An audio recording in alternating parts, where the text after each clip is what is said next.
white supremacy, one is neo-colonialism, and one is black power.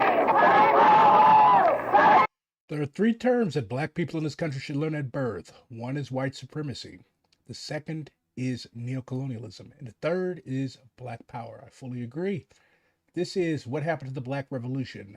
Tony Brown discusses the political and social unrest of the 1960s. Interviews with Julian Bond and Roger Wilkins seek to determine what the Black Revolution was really about.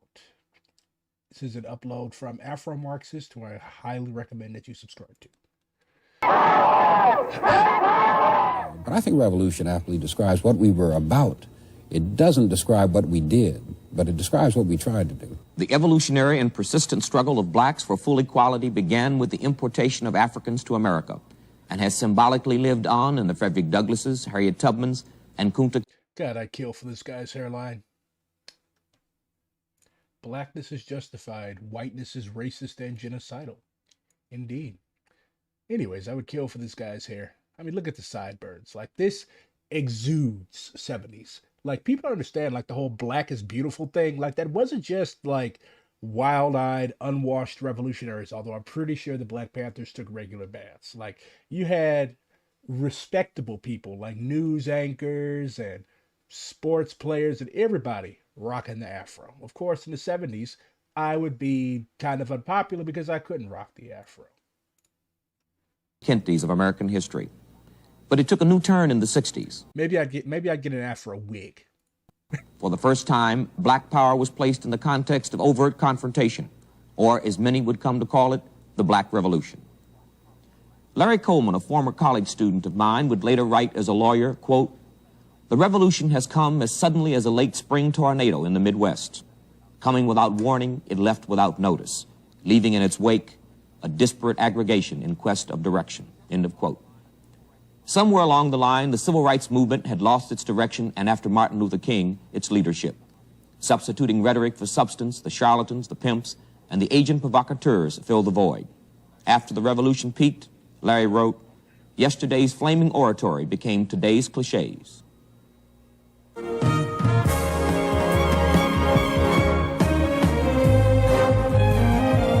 All right, no need to brag and show off.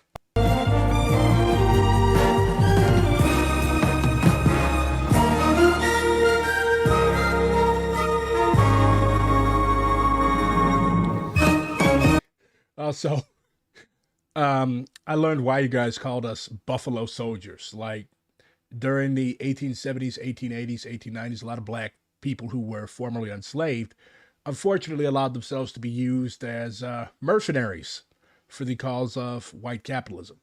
But even in this unfortunate course of events where one colonized people were used to suppress and even massacre another, there is a bit of hilarity and absurdity.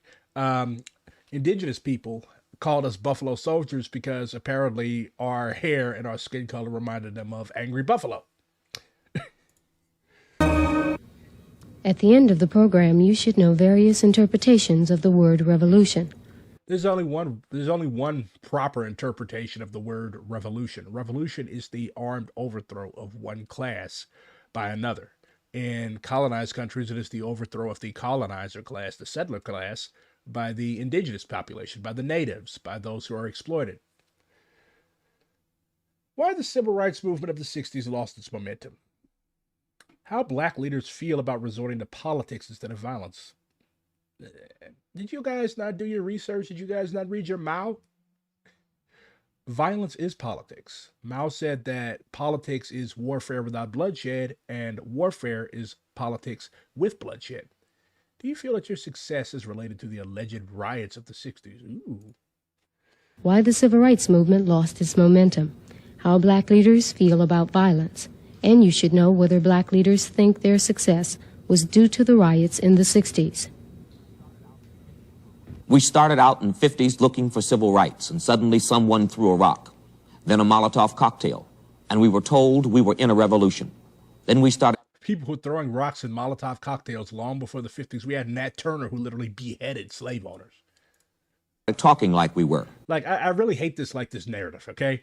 Like, ever since we were brought to the shores of these continents, North and South America, like we have been waging rebellions.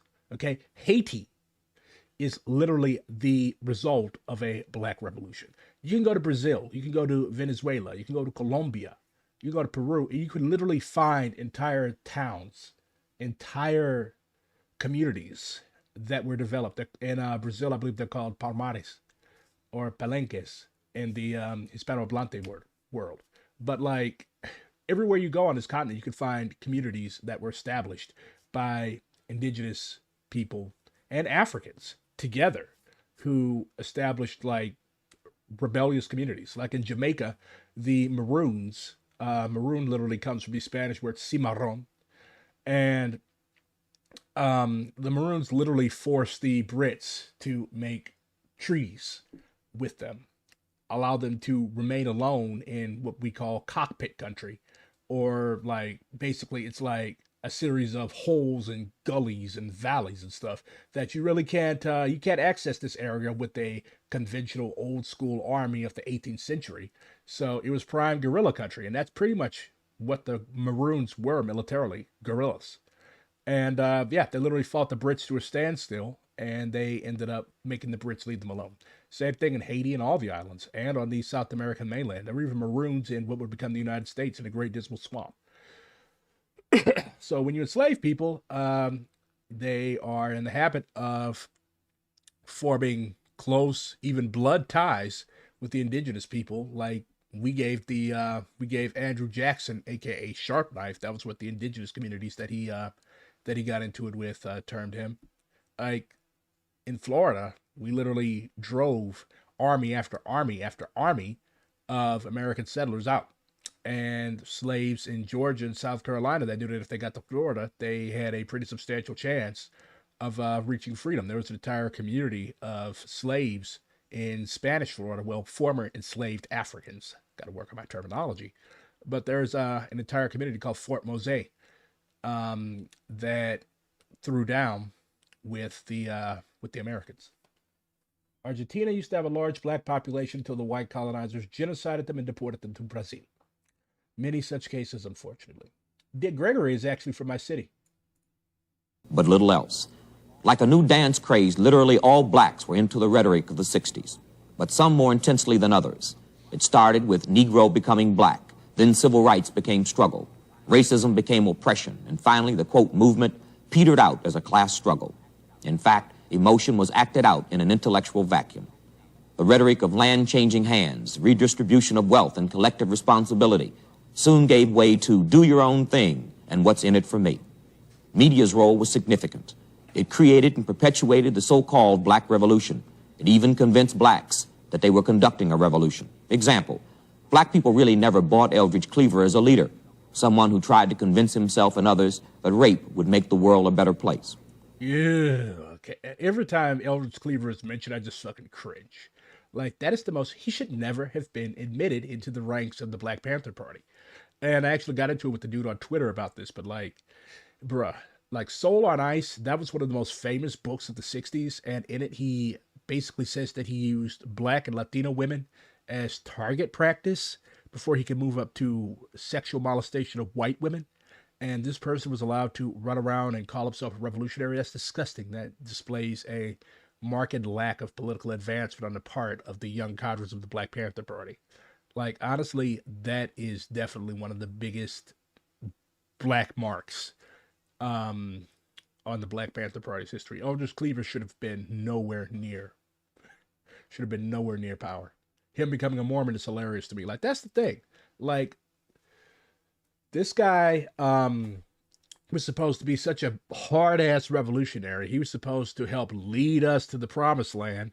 And then after the Black Panther Party collapses, in no small part thanks to him serving as an unwitting tool of the FBI, of course, Huey bears his share of guilt as well. But after the party collapses and he comes back from exile, he basically becomes a Reagan Republican and a Mormon. That shows that he really wasn't all that politically advanced in the first place, and it also shows that he was also crazy as hell. But the media loved the mileage they got out of his hysterics. His fear value frightened whites and resulted in ratings. We never really had a revolution in the 60s, not in its classic sense anyway. It was mostly an ideological war, a social movement with sporadic and unorganized assaults on physical property. Julian Bond I agree. talks about this. Do you feel that the term revolution is really appropriate for what was going on in the 60s among blacks? It was appropriate for what was building. Revolution does not have to be the final act itself, and I think we were building a revolution. And it didn't have to have been a revolution with the gun in this hand and the hammer and sickle in the other, or a bomb ready to explode. Yes, it did. That's really had the only way to make revolution. The revolution is an overthrow of one class by another. Didn't have to have barricades and shots exchanged. I think we were building a revolution, but we... This is rightism. You still have people who talk about this nowadays, like we're building a revolution. A revolution is not built. Like, revolution is fundamentally an act of conquest. It's an act of conquest of political power from the ruling class. A counter-revolution is an attempt to reconquer power that was previously held. BRG, what's up, Jingong? Oh, ¿qué pasa? Amigo. Amiguito. But anyways, yeah. So, yeah, to engage in the act of revolution, you have to have a fundamentally communist. I didn't say Marxist-Leninist. I didn't say Marxist-Leninist Maoist, even though I do believe that Marxism, Leninism, Maoism is the communism of the 21st century. Anyways, but you have to have a communist understanding of the world and a communist understanding of struggle. Otherwise, you're going to end up like Julian Bond. You're going to end up an appendage of the system that you claim to be fighting. Inched up the hill toward it, and we stopped. And we've been sliding slowly back downward ever since, but we've been running so hard to keep in the same place that we haven't realized this slide has begun. But I think revolution aptly describes what we were about. It doesn't describe what we did, but it describes what we tried to do. Well, when you say revolution, you know, that conjures up in the minds of people violent acts. Yeah. No, it doesn't just conjure up. A revolution is a violent act. Like, we're beating around the bush. I think this would have been essentially a nonviolent revolution, and by that I don't mean black Oh my God. people being beaten up by white people and not resisting, but essentially a political revolution, an economic revolution. Revisionism. Anytime you hear people talking about like peaceful revolution or peaceful transition to socialism or peaceful national liberation, like, you're talking about if said person claims to be a Marxist, which to Julian Bond's credit, he did not. But if you hear people that are using this type of rhetoric and they call themselves a Marxist, yeah, it's not going to work. It's not going to work. What they're engaging in is the act of revisionism and the casting away of fundamental Marxist, Leninist, Maoist, or let's just say Marxist principles. You cannot have a political revolution. A political revolution is a violent revolution. A political revolution and an armed revolution, like, they go together. You cannot have a non-violent political revolution because the ruling class, the bourgeoisie, is not going to allow you to simply lay hands on the levers of state power. It's going to take every action that it can to fuck you up, and you're going to end up marginalized. You're going to end up running around looking like a fucking Cornel West, aka Black Einstein. You're going to be seen as a joke. You're going to be seen as a pressure valve that thousands, even tens of thousands, maybe even hundreds of thousands of naive young people spend a shitload of time caping for and working for. But at the end of the day, you might get like 0.02% of the vote. After all that effort, after all that energy, one or two fascists is going to still end up getting elected. It's a waste of fucking time. Had we continued from, let's say, the late 60s to today with the same kind of political organizing and education that we thought we were doing, and had we been able to institutionalize it not just in the rural South but throughout Black America, and had we gotten the white students with whom we had worked very closely to do in their Somebody said this guy is Anglo-Saxon on the inside. You mean Afro-Saxon? community, what they had done very well in our community, then I think we'd be on the edge of a real economic and political revolution in this country. Well, if you say we would have had a revolution, what were we having? We were having the beginning steps. We were having the ferment. We were having the building of discontented cadres in society. We were having the training sessions for people who would spend the next 20 or so years building political and economic power in this country. We were having almost consciousness-raising sessions without calling them that, as we tried this and it didn't work, and we tried that and it didn't work, or we succeeded here but the success wasn't what we thought it would be. We were building toward a revolution, I think. Whites have become convinced that blacks were unappreciative and reacted with law and order as a response to black We should be unappreciative. What the fuck do we have to be appreciative of? demands. The legitimate needs of poor blacks got lost. Roger Wilkins explains. What do you essentially see as, well, let me rephrase the question. What do you think happened to the Black Revolution? The white backlash enshrined as policy by the Nixon administration. People were tired, white people. They thought that, my God, we've made all this effort in the 60s. They've gotten a lot. And there were black success models. Yeah, no major part thanks to Nixon. Like, I think I talked like a couple weeks ago about how, like, Nixon was basically the progenitor of black capitalism as an ideology. Like, his line and the line that carried over into the black community, well, more conservative elements of the black community, was that black power is economic power, and economic power is becoming the first black person to own a $100 million corporation. Shit like that. Well, individuals don't really own corporations, but you get what I'm saying. So the more money you make as a black person, making America work for you, and opening up all of these various grant programs and minority business enterprises, Nixon and the like small black petty bourgeoisie had a lot of people thinking that you can sell fucking dashikis and Africa pendants and Soul Glow and wigs, and that was ensuring that our people had a future. No, that's incorporating yourself into the ranks of Yankee capitalism imperialism. Okay, America will let you get rich, but you have to be a Tom. Black excellence is not a psyop because, again, it's used in different ways by different people. My version of black excellence is the revolution in Haiti and anywhere that black people rise up and struggle to overthrow oppressors. Nixon's version of black excellence is Jet Magazine and Ebony and Essence and all of these various types of things. Like we have Snoop Dogg playing footsie with Trump. That's the bourgeois version of black excellence. So there's a proletarian black excellence and there's a bourgeois black excellence. There were the politicians, there were the entertainers, there were the black superstar. Fast forward to the 2010s and you have Jay-Z saying, buy back the block. Honestly, in principle, there's nothing wrong with that. Because do we want our blocks in the hands of gentrifiers and banks and fucking hedge funds? No. We want our blocks in the hands of the people. So community land trusts and stuff like that, buying back the block in a collective way, that is all positive, and I'm all for it. Cooperation Jackson is actually making major inroads in regards to that. But like individualism, no.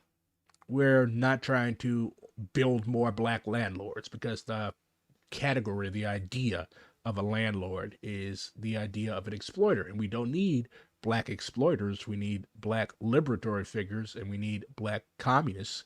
We need black anarchists, and we need black revolutionaries, period. But Huey P. Newton had a line that that was called survival pending revolution. Of course, many people that try to ape this strategy today end up being the nastiest of revisionists and end up being recuperated by the Democratic Party. But survival pending revolution, like our people are going through hell like right now. So we need to help them right now. And we can help them by organizing community land trusts. We can help them by ensuring that they have affordable or hell, even free housing, ensuring that they have food, ensuring that they have jobs. Like those types of reforms are good because for one, it gives us training in administering administering a society on a small scale. It helps our people and it binds our people closer to us. But if you act as if that is the sole representation of revolutionary activity, then yeah, you're gonna end up fucking some stuff up ideologically. You're gonna make mistakes of line, and you're gonna make mistakes of practice. Who just asked, is Jay-Z still a thing in YouTube chat? Somebody that really doesn't know much. Athletes. And so people could look at these statistics, they could look at the few sprinkling of superstars, and beyond that glittering facade, they could not see the poverty, the generations of kids growing up never knowing either parent to have worked. And the country was anxious. You'll remember back, there was a big... No, it's part of the genesis of what George Jackson would call the Black Commune. Kouassi Balagoon also talked about a similar idea. His book, A Soldier's Story, which I highly recommend. It's in this huge pile of books behind me. I broke my bookshelf. But so I've got books stacked all over the floor. But I believe it's somewhere in that stack. I'm going to give it a reread. Newspaper and media fad about discovering the new black middle class about 5 years ago. That flowed from this. And that emphasis on the new black middle class and new black affluence diverted attention from the real job to be done, which was to get the poorest class of blacks economic opportunities. Black Journal conducted an opinion poll on the subject of the Black Revolution. We created 2 samples and compared the opinions of Ebony's 100 most influential black Americans with another 100 black leaders not in the Ebony sample. Our results are based on those responding.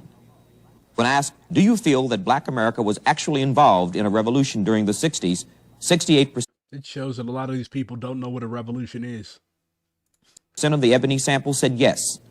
And the Black Journal... If we were involved in a revolution in the 60s, then we either lost or we were recuperated, or we don't know what the fuck a revolution is. A revolution is the violent overthrow of one class by another. It's organized. It's simultaneously chaotic but disciplined, and it involves the presence of a vanguard communist party. Arguably, we could say that the Black Panther Party comprised this role, but simply because the Black Panther Party comprised this role, it was subjected to COINTELPRO, and it was also like most of these guys and women who made up the Black Panther Party were really young, and they didn't necessarily know what they were doing. Like, they were doing something for the very first time, organizing a revolutionary vanguard in America. And I see a lot of people constantly attack the Black Panthers because they don't understand. And it would have been interesting to see how they would have developed, like, all the way up until the 90s. Like, revolutionary parties need time to grow and breathe and make mistakes.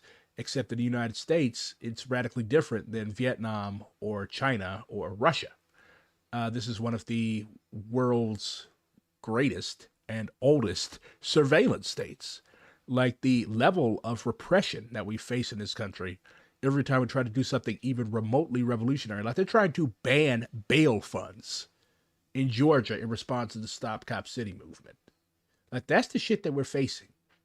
Of course, a real revolutionary party that is rooted in the masses of the people will know how to bounce back, but it's sort of unfair to lay all of these errors at the feet solely of the Black Panther Party, because again, they were doing this for the very first time, and it was touch and go.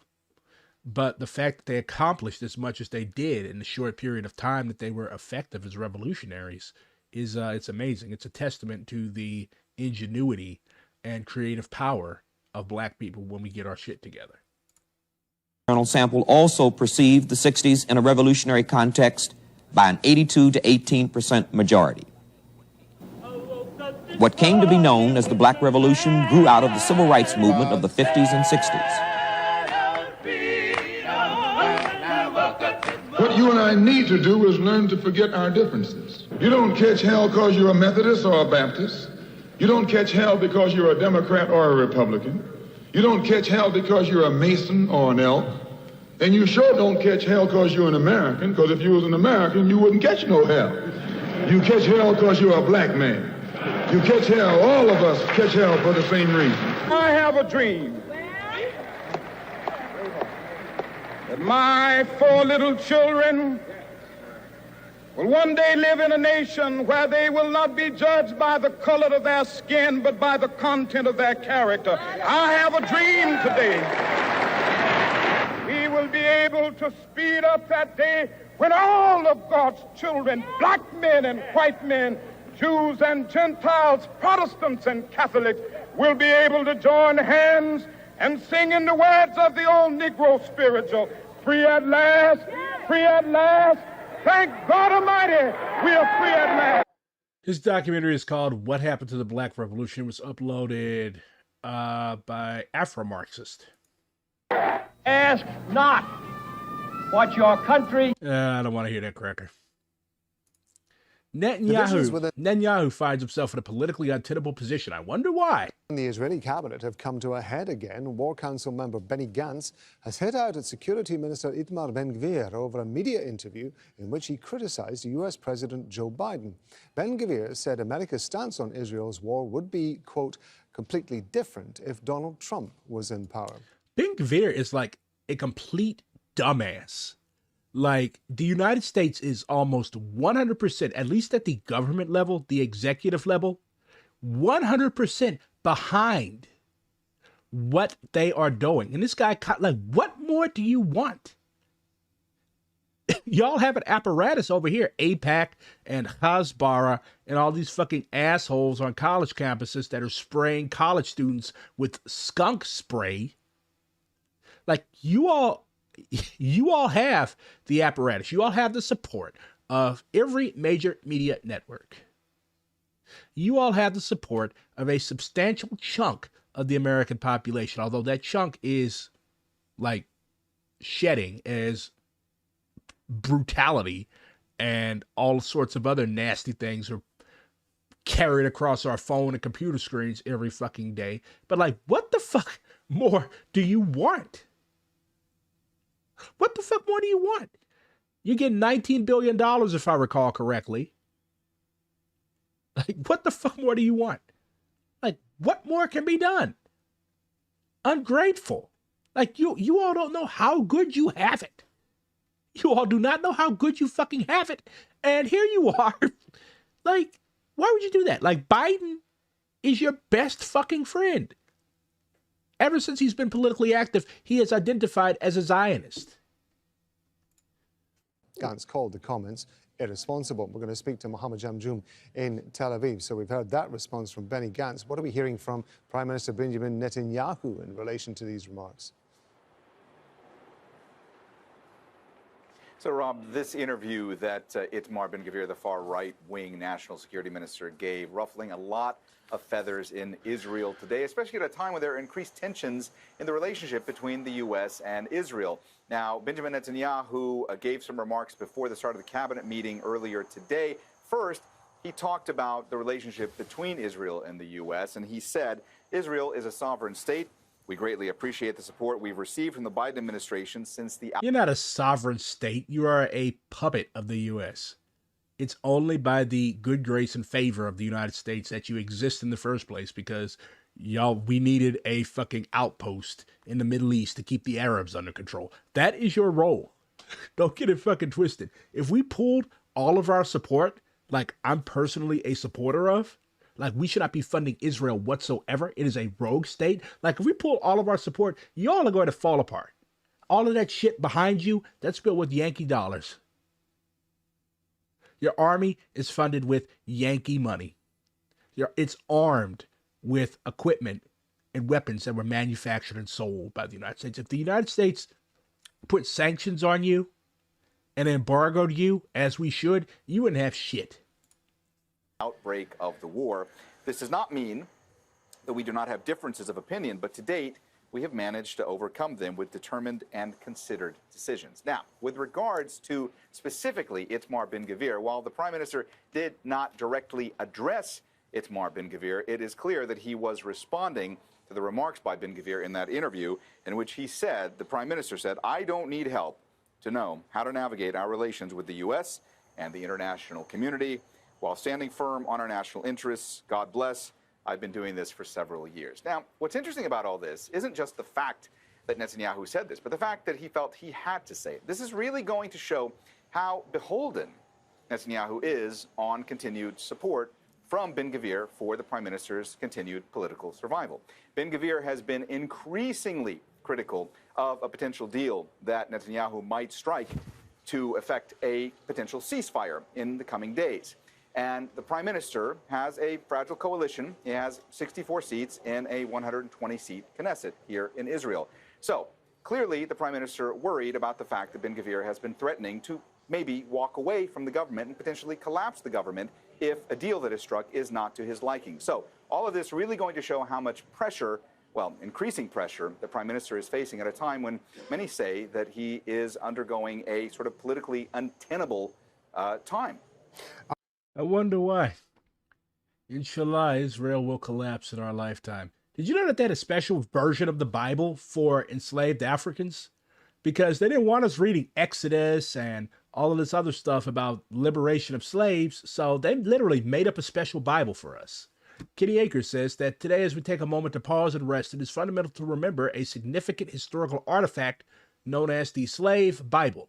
This book, manufactured in 1807, was explicitly created to teach a distorted version of Christianity to enslaved individuals. The purpose behind this manipulation was to perpetuate and justify the institution of slavery. Select parts of the Holy Bible for the use of Negro slaves in the British West Indies.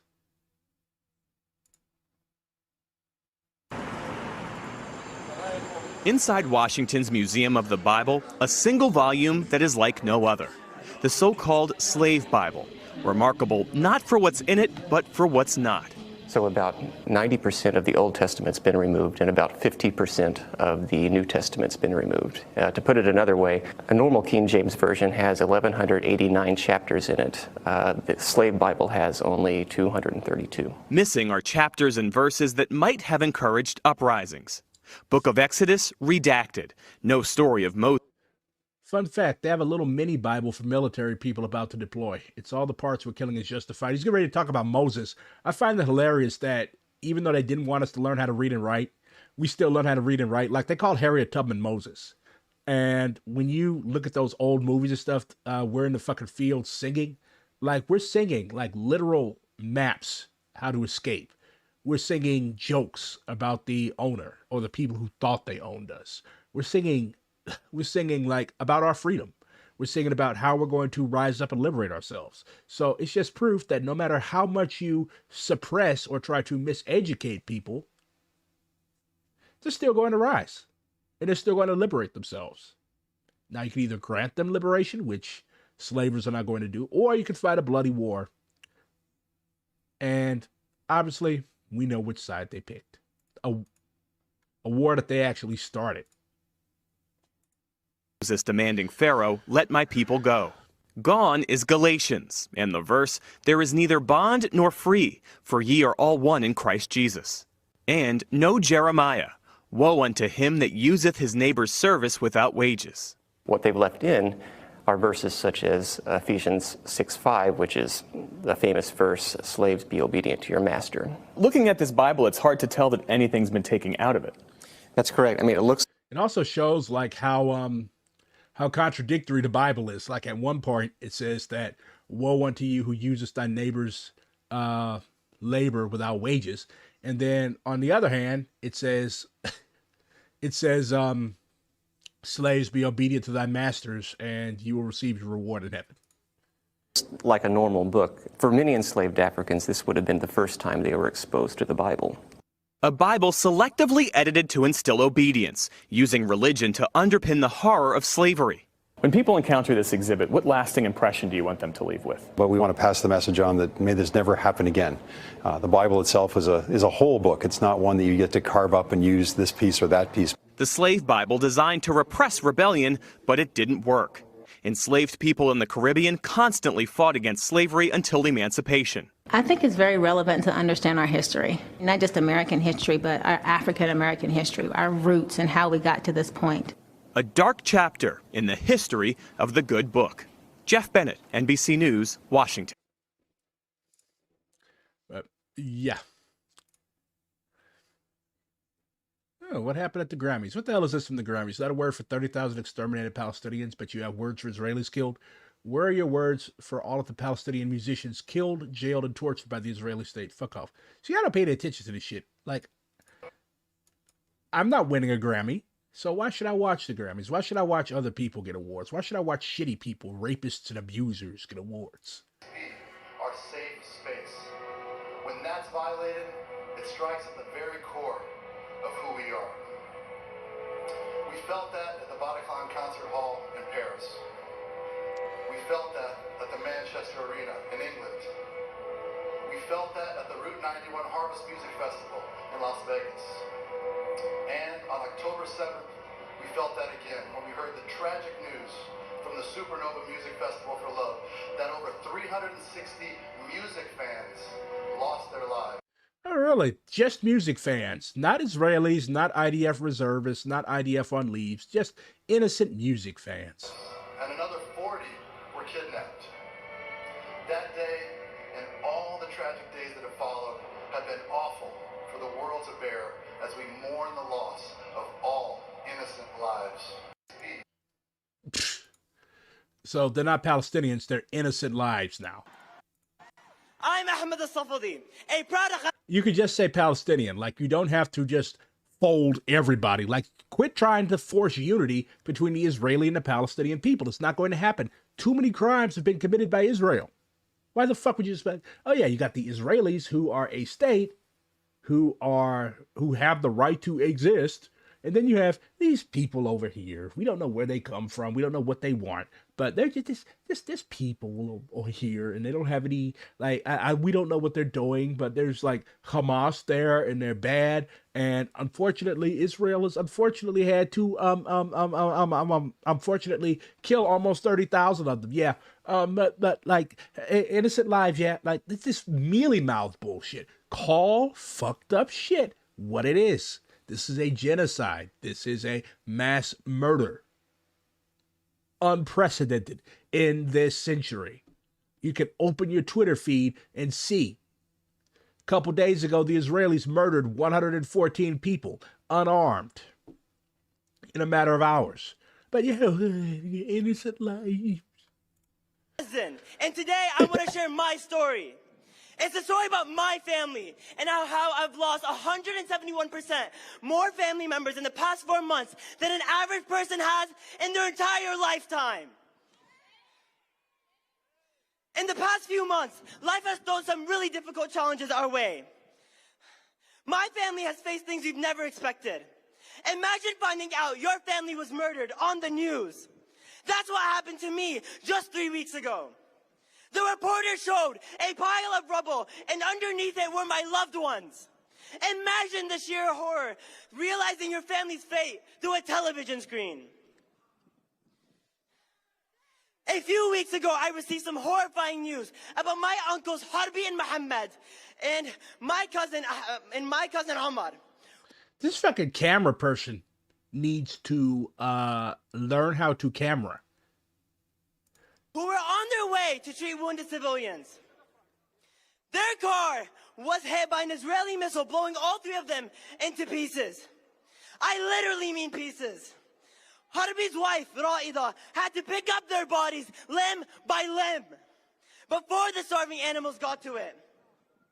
Mohammed's wife, Amal, who survived the attack with a grievous wound, was turned away from the hospital due to insufficient capacity. Mohammed and Amal just had a baby after 16 years of trying, and now their daughter will never get to hear him call him Baba. Here's a moment I want all of us to reflect on. Raise your hand if you slept last night without wondering if you would wake up to your house collapsing on top of you. Raise your hand if you slept last night without wondering if you would wake up to your house collapsing on top of you. 2 weeks ago, that exact scenario happened to my aunt's family. They were sleeping when their home was bombed with no prior warning, realizing that if they didn't evacuate in seconds, they would have been killed. My aunt Rola was left with a head injury that could have escalated to something much worse had she not woken up from her sleep in time. Just last Wednesday, my cousin Rona celebrated her birthday in a way she never imagined, by praying that it wouldn't become her death day. This is the reality my family is dealing with. The possibility that every moment of joy could quickly end with another loss of a family member. Instead of celebrating the New Year's with fireworks, my family in Gaza faced continuous bombings that took the life of my uncle on New Year's Day. My cousin Ahmed, who's just a teenager like myself, had his world turned upside down. The Israeli missile not only robbed him and his siblings of their father, but thrust Ahmed into a role where he must now fulfill the roles of a provider, protector, and emotional support for his mother and siblings. He started 2024 not with the promise of a happy new year, but with a disturbing set of responsibilities and challenges for a teenager. On a call with my aunt, she told me that her son, Majd, who is only 4 years old, asked her the last question any mother wants to hear from her children. He asked if it's time for him to die. He hasn't even had a chance to live his life yet, and he's already terrified of death. I'm not asking for sympathy. Those Israeli settlers better start packing up their shit and go back to Europe where they came from. Like 30,000 of them left today, actually. Asking for understanding and support. When I talk about the 41 members of my family who were killed, I'm not just throwing numbers at you. I want you to see them as real people with dreams, goals, and memories, just like each one of you.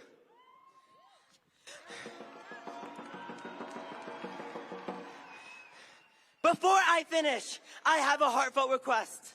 I know we can't change the past, but together we can shape the future. I ask each of you to take a moment to reflect on the lives lost, not just as a story, but as a shared responsibility. I'm not asking for raised hands. I'm asking for raised voices, for solidarity that goes beyond this moment. My family is counting on us. Show my family that they will not have to suffer anymore. Free, free, free Palestine! It's a very heartrending story, except it's not a story. It's truth. Now we have to endure at least a couple weeks of people talking about the fucking Grammys, pretending their favorite artist not winning an award, and or an artist they hate winning one is a social justice issue. Like, quit forming parasocial relationships with these people. If you enjoy their music, enjoy their music. But like, these are not your friends. These are not your partners. These are not your, like, bruh. Stan culture it's a plague. It rots your soul. It rots your brain. It turns you into an unthinking zombie. Like, you have actual shit going on. This is Haas and Hinkle look like every other gay couple in Miami. Like, Hinkle's a little twink over here, and Haas is the daddy. And I guess Stuart Little is the third. 2018 election candidates of note. Weasel Snrat, a principled lawyer. The main principle is only to defend rapists. Stuart Paul, a libertarian from Ohio, who wants to use taxpayer money to find and kill his ex-wife. Oh dear. Gilliam Dront, founder of a startup that sends underprivileged youth to fight in the IDF. Numbers Fuckstein just wants to fuck around with tax credits and shit to see what happens. Dylan Sled, Democrat of Pennsylvania, unemployed college dropout, heard about UBI on a podcast and what? Sick. Free college, free healthcare, free schmurder. Vastly more qualified than 99% of Congress. He gets my vote. Dresden Norris, independent from Washington, spends 5 hours a day on Twitter. Vows to have the rest of Congress executed if elected. Encyclopedic knowledge of foreign policy, but doesn't know what a filibuster is. Scumshit, R, North Carolina, fascist. Norm Respectable, R, Montana, fascist. I still think it's funny that Stan Twitter co-opted the name of an Eminem song about an obsessed fan who kills his girlfriend as a term to describe them in one. This sounds right. Honestly, I think a lot of these Zoomers, they've never even heard that song. Like, they've never heard that song. They don't know, like, where, like, they throw around terms. These terms either come from, like, late 90s, early 2000s songs, or they come from AAVE. And a lot of these white and Asian Zoomers, they don't know anything about that. They just hear shit that their friends at school say, or they just read shit on the internet and decide to run with it. I asked an AI who I am. At BlackRedGuard1 is a Twitter user who identifies as a communist. I don't just identify as a communist, I am a communist. They post content that supports communist ideology and criticizes capitalist systems. Their tweets often discuss topics such as class struggle, socialist revolution, and the actual benefits of communism. They have a significant following on the platform and actively engage with other users who share their views. Okay, cool. Not bad at all. I expected worse. I expected it to call me a fucking fascist or anything. If you're all ever in a position to buy me a fucking Christmas present, I would like to LARP as a Yemeni soldier from the People's Democratic Republic of Yemen. I especially like the boots. I don't know if it's just the gay in me, but I like those fucking boots. Interesting article. Killer Mike, T.I. at Atlanta's Black Miss Leadership class.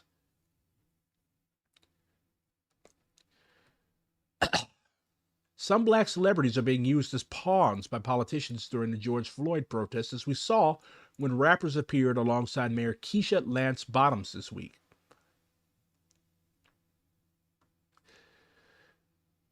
We have to be better than this moment, Killer Mike said while wearing a shirt which read, "Kill your masters are teetering between tears and angst." We have to be better than burning down our own homes, because if we lose Atlanta, what else do we have? It always irritates me. Well, it doesn't irritate me. It's funny to me when like people bring this shit up. When people bring this shit up and like, oh, you're burning down your own neighborhood. It's okay. You go to the fucking hood in Atlanta, Houston, Dallas, Chicago, St. Louis. Those people do not own their homes. Landlords do, or banks do. Okay? Like an average black person in the hood is only a couple missed paychecks away from getting their home foreclosed on, okay? So, like, what do you mean, our own neighborhoods? The corner store. Do you own the corner store? The liquor store. Do you own the liquor store? Have you ever wondered why there's so many liquor stores in black neighborhoods in the first place? Like, we don't own shit in these neighborhoods. The city of Atlanta, along with the rest of the world, then witnessed an angry, seemingly disturbed mayor scolding her constituents as if we were her grandchildren. "What are you changing by tearing up a city?" she asked. "You've lost our credibility. This is not how we change America. This is not how we change the world. Have you considered that maybe the advanced elements of your constituency don't want to change or save America, but the most advanced of the black population maybe wants to destroy America?" Of course not, because you're a member of the treacherous Black Miss Leadership class. While Killer Mike may genuinely care about black people in Atlanta, one must also understand that his class interests do not fundamentally align with the large majority of black people in the city.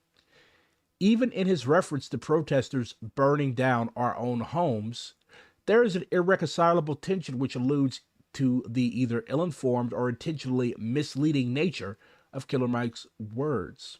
What the "we" is meant to be black people, then it must be made clear that most of us do not own this city, even if it was built by our forced labor in generations past. Data shows that despite representing roughly 33% of the Atlanta population, I thought it was a lot higher than that, to be honest, black people are less than 25% of homeowners in Atlanta. In fact, Atlanta is among the worst cities in the U.S. in terms of homeownership disparities. It has the worst income inequality as of 2018 and is suffering a gentrification boom, which is throwing black Atlantans further into the economic crisis. If black residents own little yet make up the largest portion of the workforce, are they burning down their own homes, or are they burning down a plantation? Good and wise question.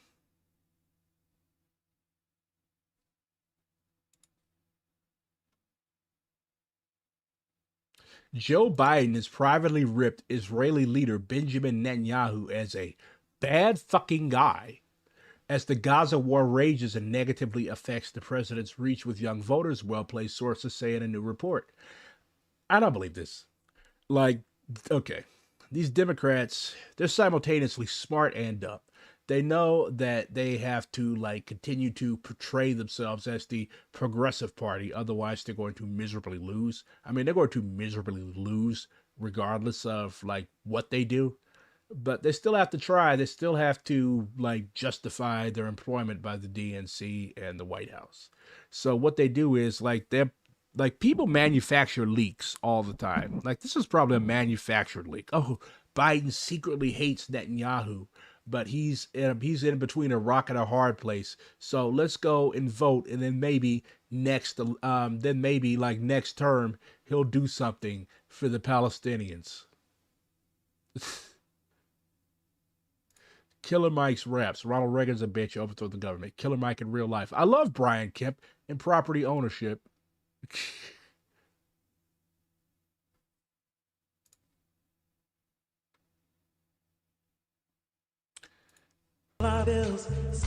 This is neat. For your friends and you to your kids, I'd always hope for better. But maybe together you and me find it. I got no plans, I ain't going nowhere. Take your best car and keep on driving. I love Tracy Chapman. Of course I love Tracy Chapman. I'm gay. Israeli soldier Yossi Gamzu. Where the fuck do they get these names? What the fuck is a Yossi Gamzu? Publishes a picture showing him torturing a Palestinian civilian in West Gaza City. He is handcuffed and undressed.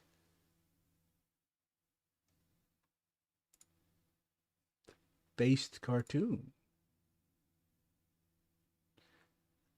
So this was an interesting interaction. I made fun of Trump and people who think that like farmers are somehow in this country poor. Okay. The agricultural proletariat is the Latino and increasingly the prison population that works on these farms, not the guys who own a $200,000 tractor or a combine harvester. And this guy said that I should go work on a farm for a bit. You'll realize those grain farmers work their ass off while the snow isn't on the ground just to do a little better than even. I said that my ancestors got enough of farms, thank you very much. Slavery, Joel. And this guy said that they should have stayed on the farm. Maybe you should have some work ethic then. Like, and this guy's black too. Uncle Ruckus is real.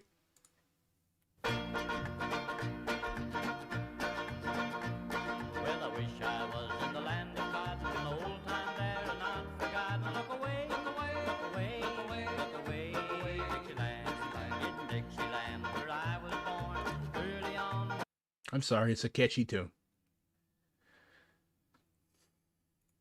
That's literally him. That's literally him. Rosa Parks said that she doesn't believe in gradualism or that whatever should be done for the better should take forever to do. I agree. Did you know that Harry Haywood, the author of Black Bolshevik, actually fought with the Abraham Lincoln Brigade in Spain? Here he is. In 1931, he was appointed to the Central Committee of the Communist Party of the United States of America, from which he was expelled in 1959, and he was made head of the party's National Negro Department. 3 years later, he was placed on the party's Politburo. On March 31st, 1937, Haywood sailed for France aboard the Aquitania. In Spain, Haywood served as the assistant regimental commissar with the rank of captain. Frank Law was actually the first black American, to command white troops in battle. A communist, commanding other communists in battle. Communists don't see color. That was what they would tell you in the 30s, at least. Communists can still be chauvinists. But anyways, following a dispute with other members of the leadership, Haywood was ordered back to the United States in the fall of 1937. In May 1938, Haywood was removed from the Politburo of the Communist Party. In October 1939, Haywood suffered a heart attack. Be careful with your communism. It may prove deadly. Take a day off if our kid is sick, so we send them.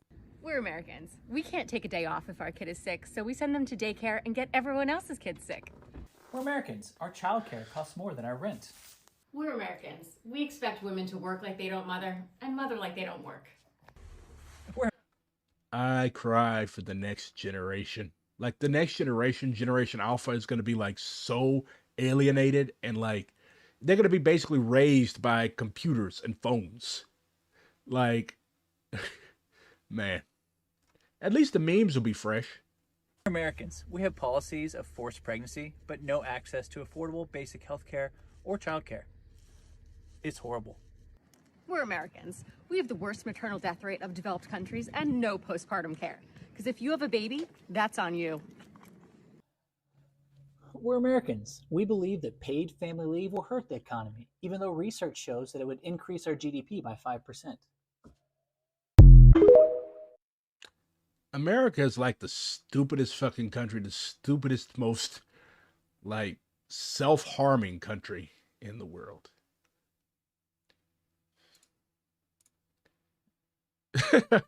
This is like a Syrian election result. Joe Biden gets 96.2% of the vote.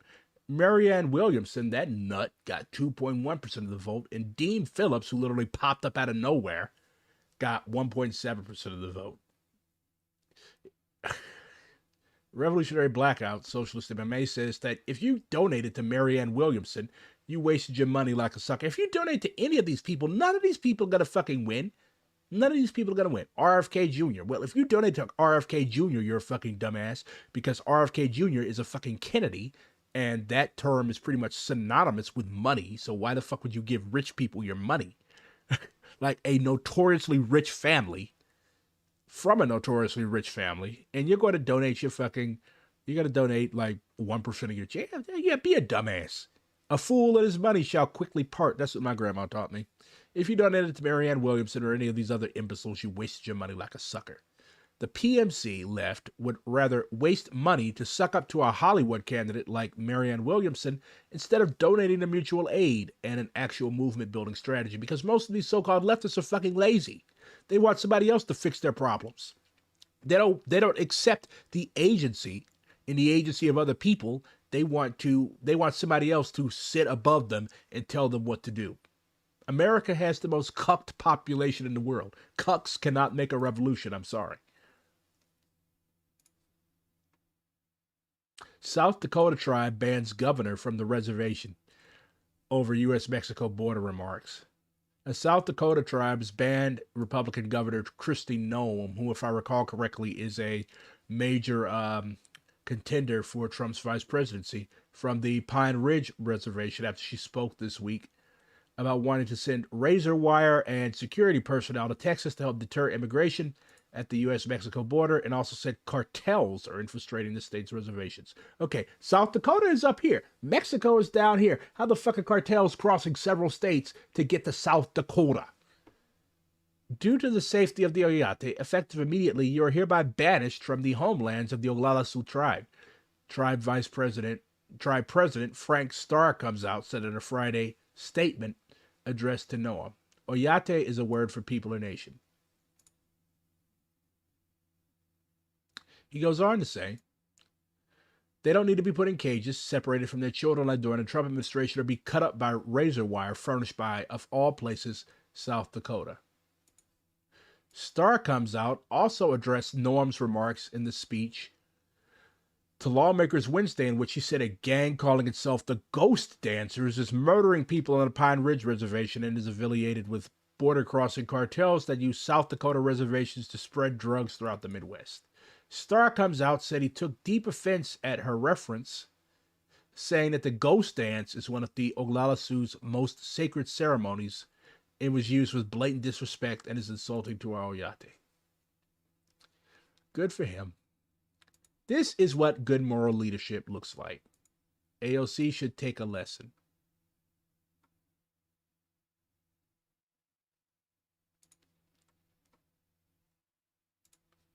Thinking of starting a femboy cotton plantation. The internet, honestly, some people should not be allowed the internet. Honestly, you've got a whip, you've got a cheap Confederate souvenir soldiers camp, you've got a fake sword, and you've got that, oh my God. Keffels and Core are about to find this person and defend them as if their lives depend upon it. Yes, they are. I don't know who I don't care who Dean Phillips is. He's not going to be the next president. So what is my response? Let Sherman loose again. Let Sherman loose again, because they didn't get everybody last time. Keffels approves of the cotton plantation. This is not an African, okay? This guy is black. But this is Moshe Malasha. 2024 for me is not just another year of happiness in a glass of champagne, but rather it is watching another house in Gaza set on fire, shares an Israeli soldier alongside his picture while watching buildings blow up in Gaza. So he's in a tank, and there's buildings that are being demolished behind him. This is no African. This is a traitor.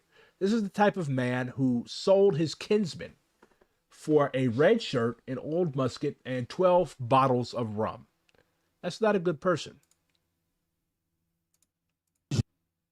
This guy is joining one of those wacko militias on the border. It's called God's Army. In the name of Jesus. Amen.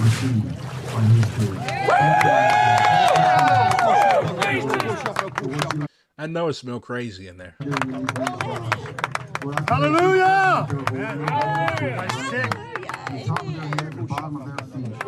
Let them receive everything that you have for them. The top of his head, Father. Lead them down new the very paths, soles of his new feet. paths of righteousness. Let them have Let him experience a think different. Let him relationship talk with you that different. they've never experienced before. They didn't even know Because existed. of this encounter that he can never deny, but he maybe might not Or be let able to the fire articulate. fall upon them. Yes. Let them be ministers of your That guy looks like he's brainwashed. word. Continue all to the work earth. in his heart, in his mind, transformation. Be not conformed to this world. Thank you, mighty God. But be transformed by the renewing of your mind. Amen. Daily Thank you for the cleansing source. Between this and that guy beheading his head, beheading his own fucking dad for Trump, like, white people are not okay. A gift.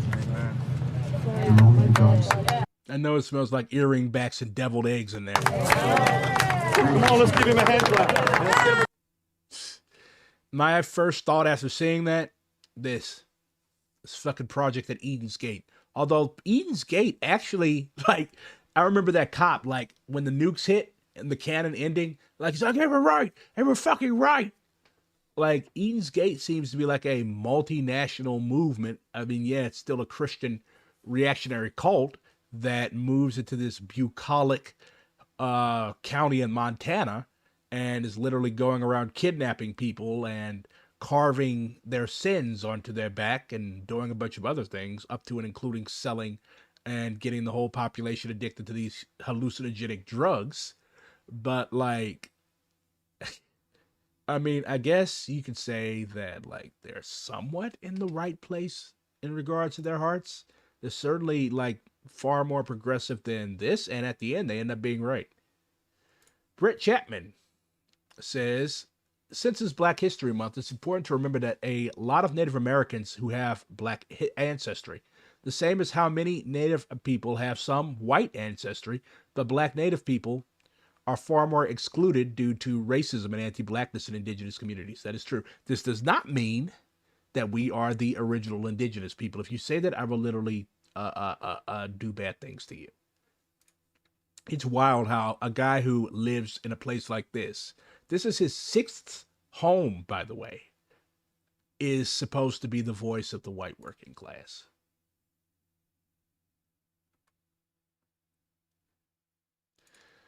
These were the rules that you had to abide by in regards to personal grooming to work at White Castle in the 50s. Be ready to make suggestions. Be prepared to speak pleasantly. Correct bad breath. Get rid of chewing gum. Wear a clean shirt. No body odor. Fold shirt sleeves neatly. No patches in trousers seat.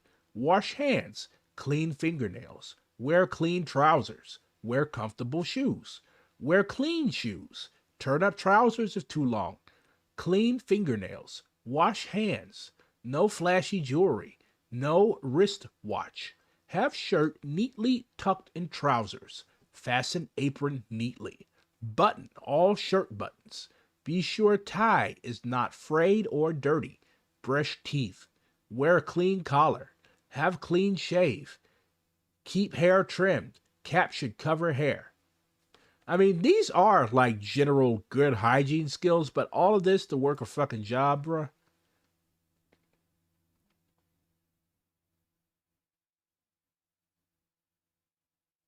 This is interesting. We know that like ginger ale, it's like a meme on the internet now. Ginger ale is like black people's cure-all. Like you feel it got a tummy ache, drink ginger ale. Why did our ancestors drink ginger ale or use ginger? Because it has a compound, gingerol, that helps your digestion and helps soothe your upset stomach. But apparently that doesn't work no more. It's basically a placebo nowadays because most brands are full of high fructose corn syrup and don't even have the active agent, which I already mentioned, the gingerol.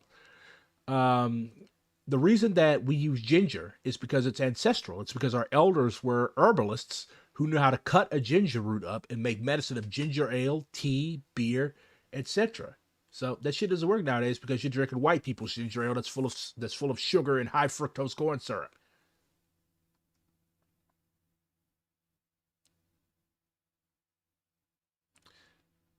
Who remember? We wasted so much money to pop a fucking weather balloon.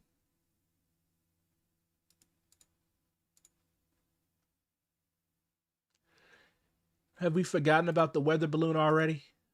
I hope not. It was just last year. Sharecropper's life on a plantation. I tell people that I'm one generation out of a cotton field. My grandmother was raised on a cotton plantation in Itta, Mississippi, LaFleur County, and she moved to St. Louis in 1960. She arrived on New Year's Day.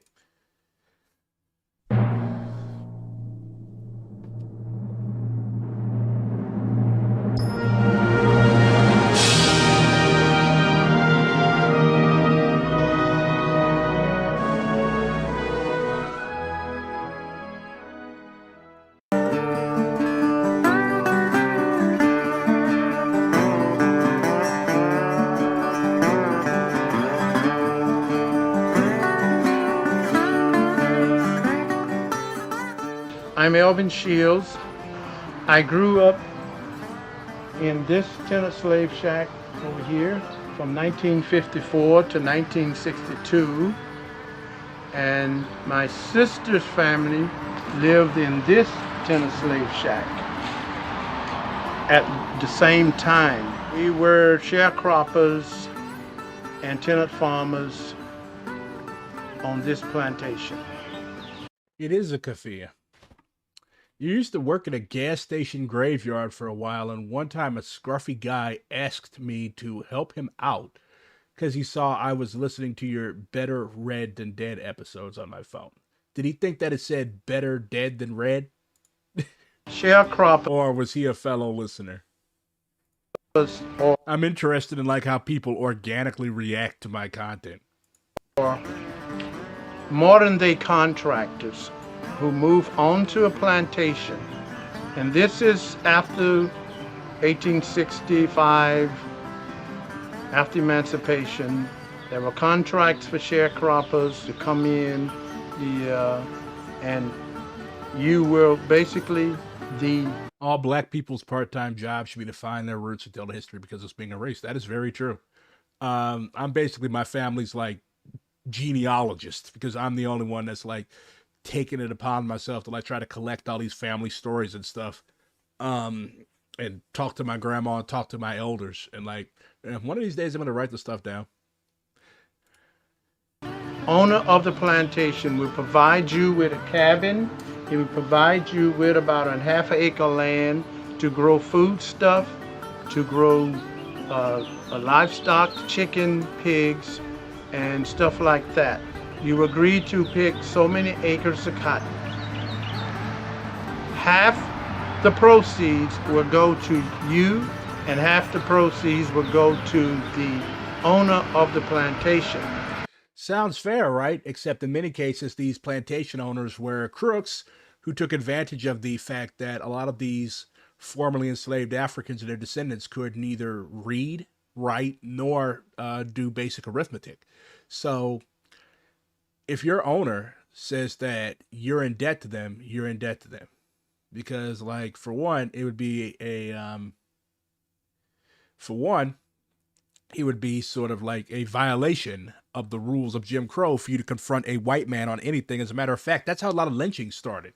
A black person who did know how to do basic arithmetic confronted their plantation owner after he found out that he was cheating him and his family.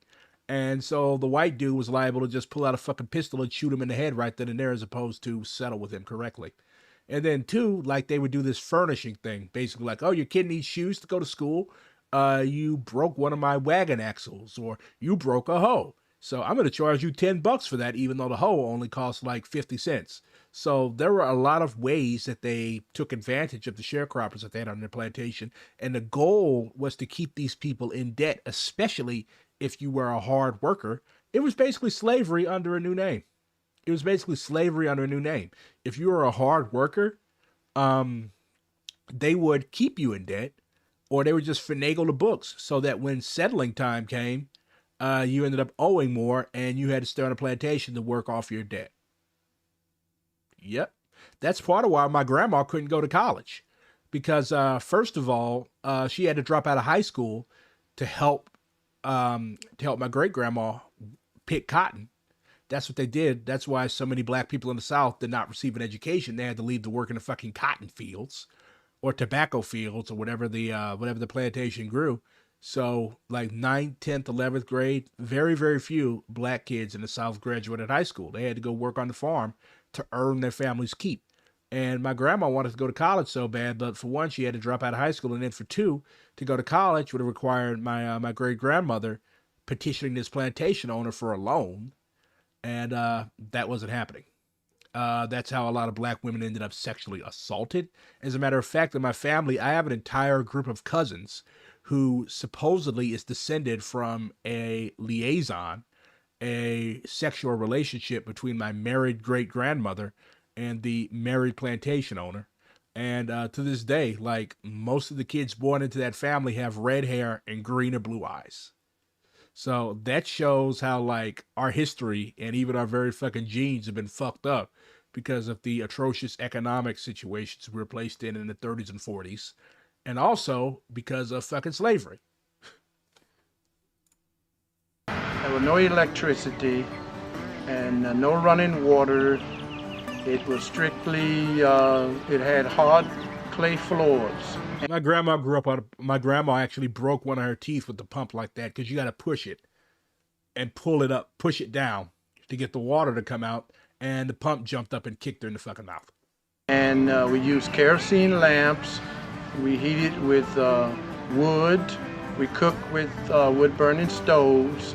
And all that shit takes work. Like, after you've got done picking the white guy's cotton, you got to go chop wood. You got to go take care of your own little vegetable patch or whatever. You got to feed your own animals. Like, just constant work. You got to fetch water.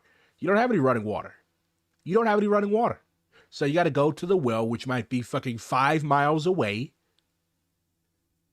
and get water, then fetch it back 5 miles coming, 5 miles. So you've walked, or maybe you've ridden a mule, or you've hopped in somebody's raggedy ass Model T Ford. You're a sharecropper. You don't have a fucking car. The white dude isn't going to let you use his. So you got to walk. So you walk 10 miles. Yeah. Work. Constant work. Everyone on the plantation had fruit trees around. They raised a garden. They raised a few pigs. They raised chickens. And you did a lot of canning, a lot of preserving of food. That was a whole community here. There were maybe 20, 40 kids running around on weekends. During the week, sun up to sundown, kids down to 5 years old, parents and teenagers were in the fields picking cotton. Saturday afternoons, it was free time, and we still had to do our work. We had to take care of the garden, get the clothes washed, but Saturday evening, at some cabin or another, there was a gathering of a party. We had the gumbo pot going, and we had the fried fish going, and we had the... A lot of black people are nostalgic for these times because, like, oh yeah, it sucked. We were basically slaves, but like there was still like more community back then. And canned food was also known to be contagious because there weren't all the sterilization procedures. So if it was improperly canned, you could get something called botulism, which would kill you dead immediately. Well, not immediately. You would suffer for quite a long period of time, but it would kill you. The unpaid, stolen labor of black Americans is the only reason the U.S. isn't a hole in the ground right now. Indeed. Battery-powered radio going on maybe one station that we could catch. Sunday morning, everybody up at 8 o'clock. The women cooking for after-church dinner. And the guys are up getting wood together, finishing out their chores. But by 10 o'clock, everybody was off to church. After-church meals were basically fried chicken, some kind of cake, potato salad, some kind of fresh vegetables. And usually the preacher come over, and of course the children had to wait until after the guests ate, and then the kids got to eat. As kids growing up, we didn't have any money to buy toys, so we made our own toys. What you're looking at is twisted wire, primed and painted. As kids, we did not paint them.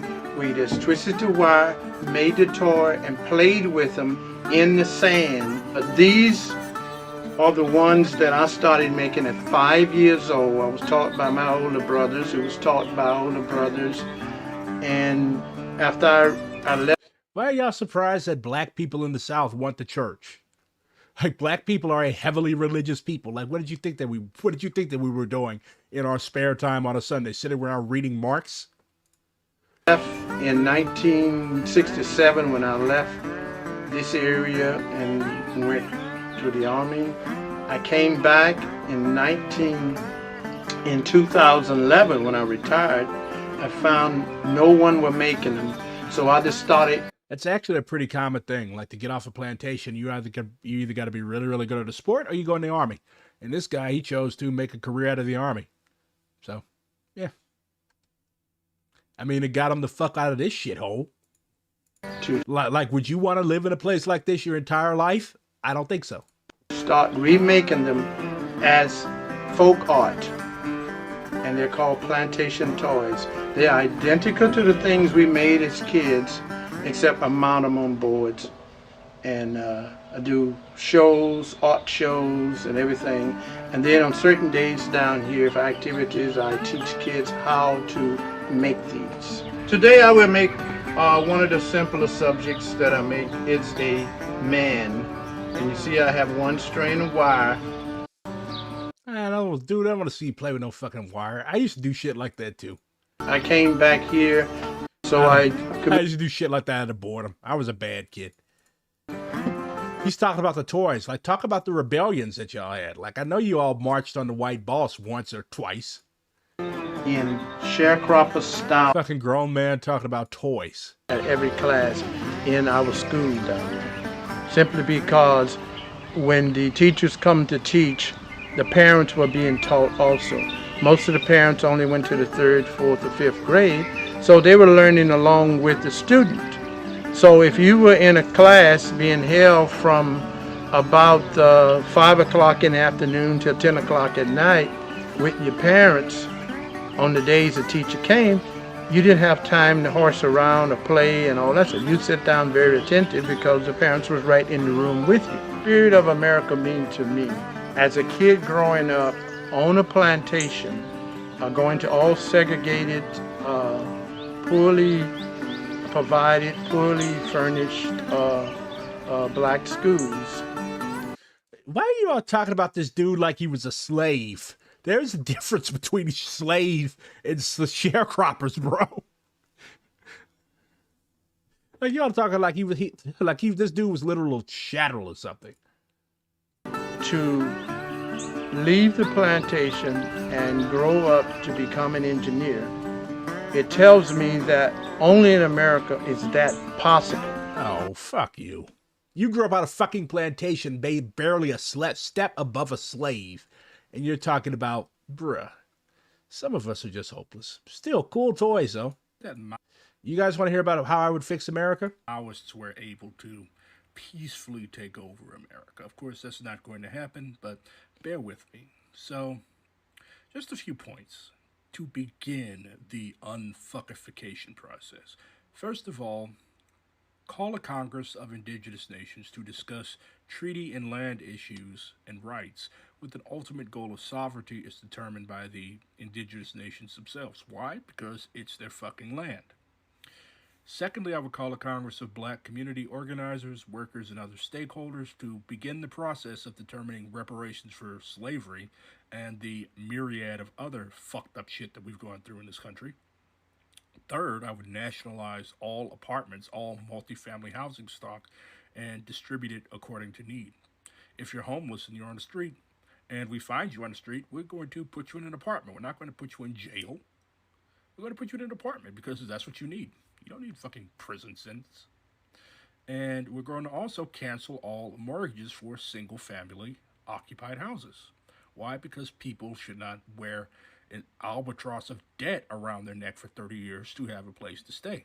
So if you have a mortgage on your house, you can breathe because you now own your house free and clear, thanks to the commies. I would also use state funds to rehabilitate vacant housing stock. I would nationalize all utilities, transit, essential services, and banks. I would arm colonized people, yes. Communists want to arm colonized people. We do not want to take away guns from colonized people. That's what reactionaries want to do, to forestall the possibility of us rebelling. So I would arm colonized people and organize them into people's militias.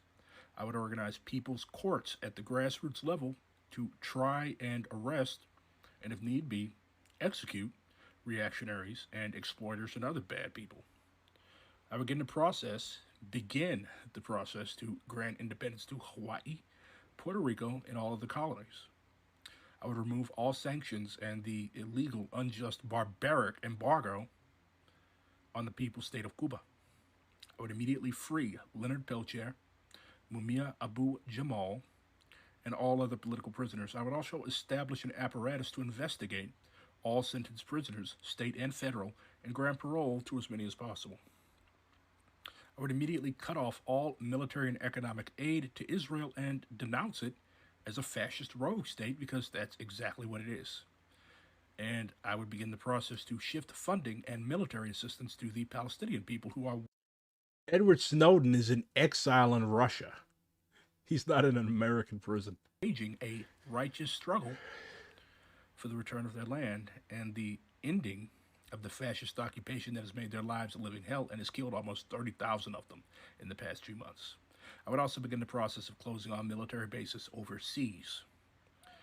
I would declare housing, food, and other essentials the right of all citizens and residents free of charge, and begin the organization of a distributive apparatus for these things. Finally, I would... Why not? He didn't do anything to me. Dissolve Congress and institute a new People's Congress with the authority to draft a new People's Constitution that serves the masses of colonized people. Doesn't Lenin call for creating special armed party contingents rather than just arming civilians? Why would I care about what Lenin calls for? He's dead. He was in an entirely different country. I mean, I admire him a lot. Some of his insights are very, very useful. I mean, I am a Marxist, Leninist, Maoist, for God's sake. But if I were in a position where I held state power in the United States, I would not be sitting with the entire collected works of Vladimir Ilyich Lenin next to me, looking for things to do within them. Lenin himself would not want me doing that. What is New Africa?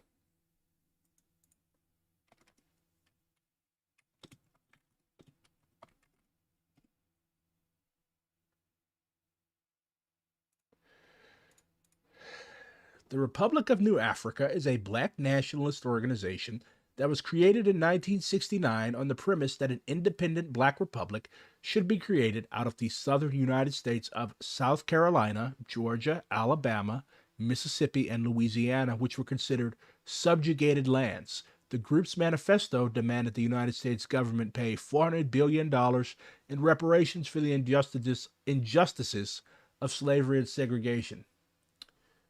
It also argued that African Americans should be allowed to vote on self-determination, as that opportunity was not provided at the end of slavery when the 14th Amendment to the U.S. Constitution incorporated African Americans into the United States. The economy of the Republic of New Africa was to be organized based on Ujamaa, Tanzania's model of cooperative economics and community self-sufficiency. So basically, it is a national liberation movement. Of course, I'm kind of unique, and I think that the borders of New Africa should like stretch all the way up to D.C. and Chicago. Definitely incorporate my own hometown of St. Louis. But it's basically the idea that we are a nation in the United States, a unique oppressed nation that derived out of the intermingling and melding of various. Nobody cares what you think sounds like a bad idea. It's not your position. It's not your fucking prerogative to decide what's good for black people. Anyways, so it's basically operating under the truth that we are a uniquely oppressed nation in the United States. And as a result, we are entitled to our national territory, which many would claim is in the South because that's where, at the time, a lot of us lived. It's basically a reworking of the Black Belt thesis. A non-contiguous New Africa would be very interesting. Yeah, it would be very interesting indeed. How the Black Panther Party inspired Maoris and Pacific Islanders. It's officially Black History Month over the US, and I would like to use this opportunity to talk a little bit about the far-reaching impact that the Black Panther Party had beyond its borders. And this video is going to be dedicated to one of the groups that they inspired across the globe, and it was the Polynesian Panther Party in Aotearoa, or New Zealand. The Polynesian Panther Party was... Why doesn't New Africa generally include Florida? Doesn't Florida have a humongous black community? I actually don't know. Might have something to do with the large amount of Cubans that live around Miami. The case could be made for North Florida, but like South Florida, it's radically different culturally than North Florida. 1971 to fight against the racial discrimination Maoris and Pacific Islanders experienced in Aotearoa. A lot of the community... That's not going to happen. Somebody said that. Yeah. Like, why would we want land that's not going to even be there anymore? It would be hilarious if there was a mixed person revolution in New Africa and state split like the Dominican Republic. We've got something called the one drop rule. That's not going to happen. Like, for all intents and purposes, mixed people are kind of bound to blackness in the U.S. programs that they had were identical to that of the Black Panther Party. For example, they organized towards providing free school meals to children and also formed anti-raid groups such as the Police Investigation Group. This was the acronym of that is PIG. That had to be on purpose. Especially important in the 1970s because the national government had waged a program called the Dawn Raids, which were basically a mass incarceration program targeting Pacific Islanders and migrants who were invited to work in New Zealand to fill up a labor shortage, but were later seen as a burden after the economy started blooming. The Polynesian Panther Party also had a very similar internationalist and anti... Our enemy is the white man, not the Viet Cong. Warlords cost people. Landlords cost money. Base signs. Did the CPUSA support self-determination during the 40s as well? No, they abandoned it in favor of basically Americanism. Like, that was literally one of their slogans. Communism is Americanism of the 20th century. Imperialist outlook, they heavily invested in political education to ensure that members of their communities understood that they should not participate in the Vietnam War. I think it's super interesting for us to learn about stories such as this because it shows this although our... This lady has the, like, perfect voice for ASMR. Struggles are very much contextualized and might appear different. The methods that we use to try and target and resist against state violence can pretty much look the same around the world. Thank you, ASMR lady. Belgium refused to cut funding to the UNRWA in Gaza. So Israel responded today, February 1st, by bombing the office of the Belgian Agency for Development Cooperation in Gaza. What a petty little country.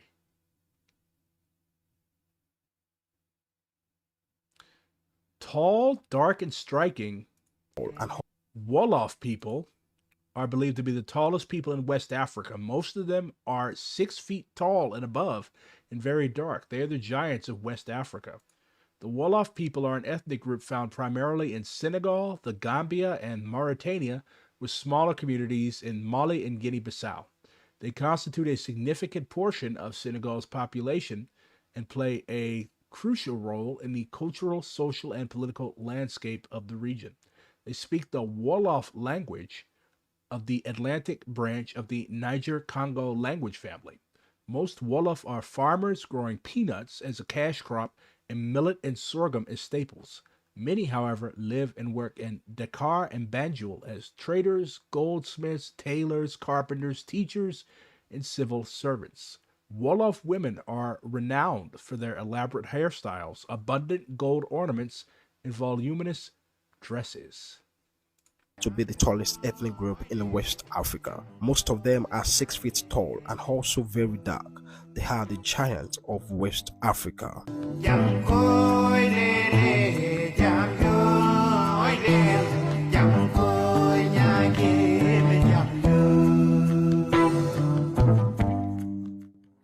The Wolof people are an ethnic group primarily found in Senegal, the Gambia, and Mauritania, with smaller communities in Mali and Guinea-Bissau.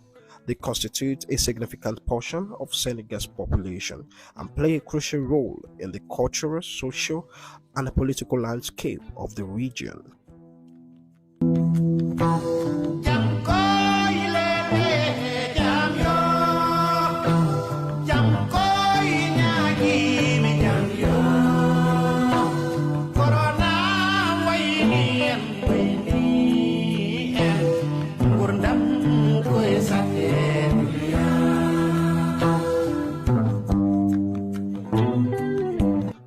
Language is a fundamental aspect of Wolof identity, with the Wolof language serving as a lingua franca in Senegal.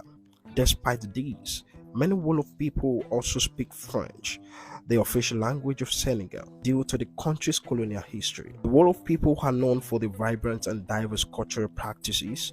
Traditional Wolof societies organized around a system of social classes, with distinct roles and responsibilities for each. Families are considered the foundation of Wolof society, and extended family networks are crucial for support. Hey, by the way, BRG, I had the idea for a fighting game about bread tubers in the style of Street Fighter 2. If you were a fighter, how would you describe your fighting style? I don't know. Give me one. Aston, Family Man Barrett, former bassist and band leader of Bob Marley and the Wailers, has died at the age of 77. He is survived by his 41 children. 41 kids. My guy couldn't pull out of a fucking driveway. God rest his soul. Y'all are hilarious. Speaking of Senegal, apparently a constitutional coup d'etat occurred. This is from February 3rd, yesterday. A few hours ago, President Macky Sall announced on national television that he has postponed the forthcoming presidential election of February 25th until further notice. You see, from the beginning, this puppet leader wanted to do a third term, but when he realized that he will be met with fierce resistance from the people, he gave up on that idea. So he chose his own henchman, who was to run to keep the country on France's side. For your information, Macky Sall has repeatedly tried to kill Ousmane Sonko, the only candidate who has rejected the continuation of France Afrique. Sonko wants to abolish the CFA franc, which basically keeps a substantial chunk of West and Central Africa under the thumb of the French, and demand the departure of the French military base in Dakar. Since then, France, through their puppet Macky Sall, has caused them all kinds of problems. Like, that's the thing. Nkrumah, Frantz Fanon, like, they all predicted this. If you still have colonizers in your country with military bases and they have control over your gold and they still are allowed to determine your monetary status, like, you are not independent. You are a neo-colony.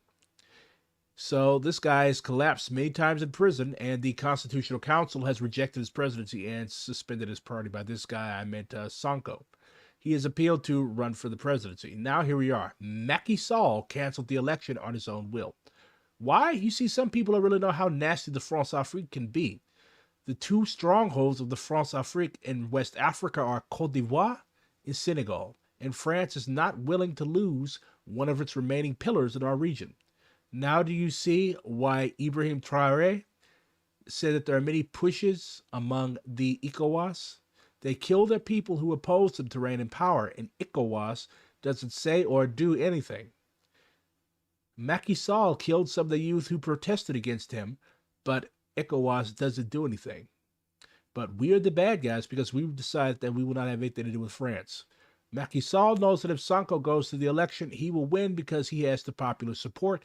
That is why he has proposed to postpone the election. Anyway, as Thomas Sankara used to say, if we don't fight to free ourselves, they will fight to keep us slaves for life. So, I'm eager to see what the people of Senegal will do, as am I. The 4 ages of white innocence. Too young to understand. Made a youthful mistake. Listening and learning from a different time. This is why we need cracker control that make me tap the sign. This is the nastiest fucking ratio I've ever seen. Keith Lee is a capitalist that is exploiting struggling restaurants for personal gain in the same way that restaurant owners exploit hungry people for personal gain. His work doesn't change anything. It only perpetuates the class struggle. We need mutual aid, not charity. I mean, this guy, his heart was, I think, was in the right place. But at the same time, like, you got to be careful how you word shit. Like, there's a reason this post only has 32 likes and 969 quote tweets, because it was fucking ass. It was, bro. Giuseppe Garibaldi is actually one of my favorite white people. Here's a sort of a breakdown of his life. Be God's strongest liberal. Fight war in Italy for the Republican government. Escape to South America. Brazilian hottie teaches you guerrilla warfare and horseback riding. Fight war in Brazil for the Republican government. Fight war in Uruguay for the Republican government. Come back to Europe. Fight war in Sardinia for Republican government. Fight war in Rome for Republican government. Take trip to China. Fight war in North Italy for the Republican government. Fight war in Sicily for the Republican government. Be known as a hero of two worlds. Be the Che Guevara of the 1800s. Lincoln offers to make you general in his Civil War, but he takes back his offer like a pussy after you demand a war strategy of inciting slave uprisings. Fight war in France for Republican government. Support the Paris Commune anyway. Openly admit you are a liberal. Still join the First International anyway. Fanboys Marx, Engels, and Bakunin, all soy face. Powerful. See, not all Italians are bad.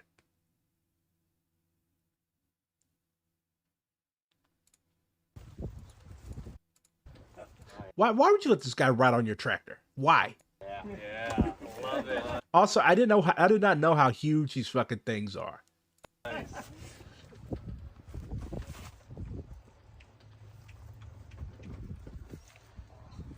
You think Biden can do that? I don't.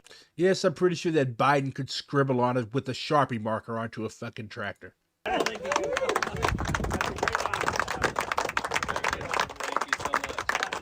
That is some piece of equipment, huh? I love this. Thank you. Do you let them roam now without a person, Not quite. They're close, right? They're close, very close. Yep. You still need somebody else. Still need somebody in there, yep. You know what happened? I was running the track. There's this bodyguard just gazing. This needs a Pulitzer Award. He's just staring into this open, desolate landscape. One cop stole over 20 kilos of coke. A federal court docket shows the Thursday arrest of 2 Columbus police officers accused of stealing and selling cocaine. It is related to a previous drug trafficking case, including 2 more Columbus officers. And they say that nothing ever happens in Ohio. Joel Mefford and John Castillo of Grove City were arrested. Mefford is accused of stealing 20 kilograms of cocaine from the Columbus police property room in April 2020, replacing it with fake narcotics. He is also alleged to have deposited more than $72,000 in cash from the cocaine sales into his personal bank account. You fucking dumbass. You're supposed to set up a shell company. An indictment against Castillo alleges that in February 21, he took around 10 kilograms of cocaine from a home during an investigation and did not turn it into evidence. He allegedly planted 2 kilograms at the house to be discovered by law enforcement, but stored the leftover cocaine in another person's basement to be sold by another individual. You stupid motherfuckers.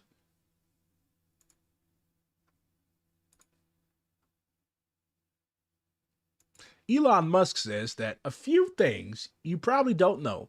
Illegals in America can get bank loans, mortgages, insurance, driver's license, free healthcare in California and New York, and in-state college tuition. If you're wondering why housing is so expensive, this is a major contributor. No, housing is so expensive because motherfuckers like you ruin beautiful cities like San Francisco.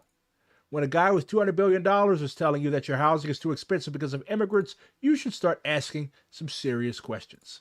So, the rest of my favorite white people: John Brown, Marilyn Buck, William Preacher Man Fesperman, Vladimir Lenin, Terry Hall of the Specials, Giuseppe Garibaldi, who I've already mentioned, Bobby Sands, the Abbé Gregoire, David Gilbert, and Babeuf. If you don't know who those people are and you're white, you are fucking up.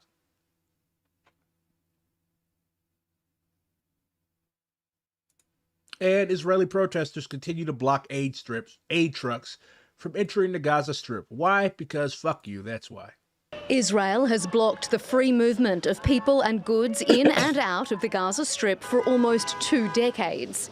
Now, Israeli civilians have started their own blockade. Dozens of protesters have demonstrated outside a major Israeli seaport, opposing the delivery of humanitarian aid. They demanded truck drivers tell them where their goods were heading. It's not clear if any aid deliveries were affected. I know that this war is getting longer and longer and endangering our soldiers and our sons because of all these trucks that are going into Gaza. Aid truck. So they're basically like, this is genocidal. This is genocidal. Your tax dollars are funding this. These people are hopping up and down demanding that these are UN fucking trucks. These are World Health Organization trucks, and these people are attacking the trucks because they want to starve the entire population of Gaza to death. They want them to die shitting themselves from cholera and dysentery. These people are... I'm sorry. I'm fucking sorry.